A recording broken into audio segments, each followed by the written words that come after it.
என்னங்க பண்ணுறாங்க இந்த லேடிஸ்லாம் சேர்ந்து? என்ன விளையாட்டு இது? ரசிகர்களே, தயவு செய்து உங்களுக்கு இந்த விளையாட்டோட பேர் தெரிஞ்சால் கமெண்ட் பண்ணுங்கள். இந்த மாதிரி விளையாட்டை நான் பார்த்ததும் இல்லை, கேள்விப்பட்டதும் இல்லை.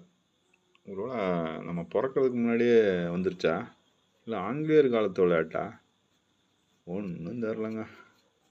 முக்கால்வாசி இந்த மாதிரி விளையாட்டு எங்கேருந்து வந்திருக்குன்னா, நம்ம இந்த டிவிக்களில் பார்த்தீங்கன்னா ரியாலிட்டி ஷோன்ற பேரில் நடத்துவாங்க. அதில் அந்த ப்ரோக்ராமுக்கு வர்ற நடிகர் நடிகைகளை வச்சு ஏதாவது இந்த மாதிரி வித்தியாசமாக விளையாடுறேன்னு சொல்லி இப்படித்தான் பண்ணு ஏதாவது பண்ணுவாங்க. ஒருவேளை அதை பார்த்து தான் கெட்டு போயிட்டாங்களோ, இல்லை இவங்கள பார்த்து ரியாலிட்டி ஷோவில் காப்பிடிச்சிட்டாங்களோ, சத்தியமாக தெரிலங்க. இருந்தாலும் கெட்ட காமெடியாக தாங்க இருக்குது, சிரிக்காமல் இருக்க முடியல.